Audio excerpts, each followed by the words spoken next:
This is IGN. Ethan Coen's neo-noir apes the window dressing of the genre without recreating its allure. This is your IGN review of Honey Don't by Siddhant Adlakha. This review is based on a screening at the 2025 Cannes Film Festival. Ethan Coen's desert detective comedy Honey Don't is a step down from what was already a disappointing departure.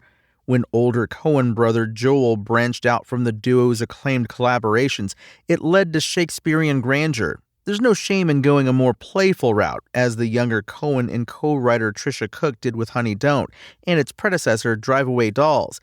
But their second film in their planned lesbian B-movie trilogy is flimsy and insubstantial. It reads like a brisk, star-studded romp on paper. The plot concerns small-town California private eye Honey O'Donoghue, played by Margaret Qualley, a consummate professional summoned to investigate the suspicious roadside death of a woman who had called her not 24 hours prior.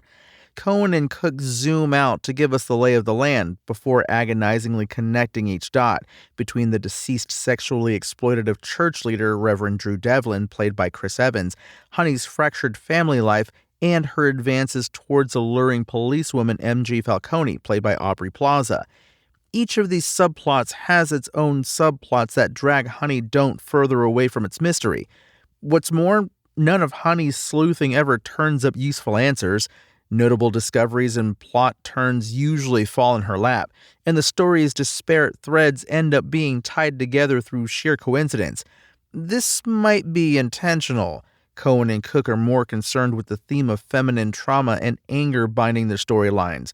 However, it results in a plot-heavy film that continuously meanders on its way toward building on or satisfying its intrigue.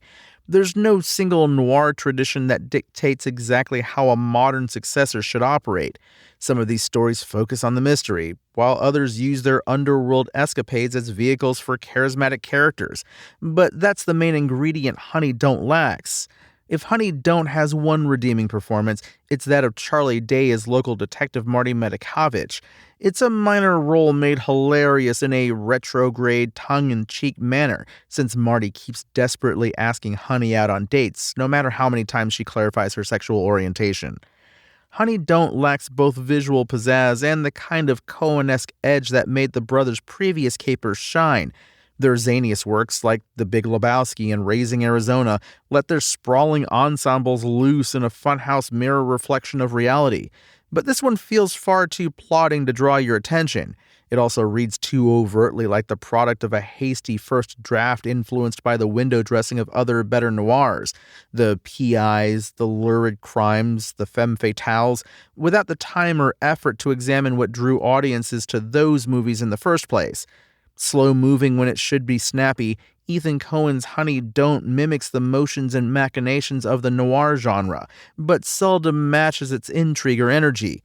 En route to unveiling its mystery in the most unsatisfying manner, the movie saddles Margaret Qualley with a single gear, playing a hard-headed detective with one mildly inquisitive expression. It's hard not to compare the film's shortcomings to the success Coen has had with similar tones and subject matter while working alongside his brother Joel. Honey Don't's IGN score? 5 out of 10. Thanks for listening to IGN. My name is Tony Jackson, and for the latest game and movie news and reviews, visit us at IGN.com. Spoken Layer.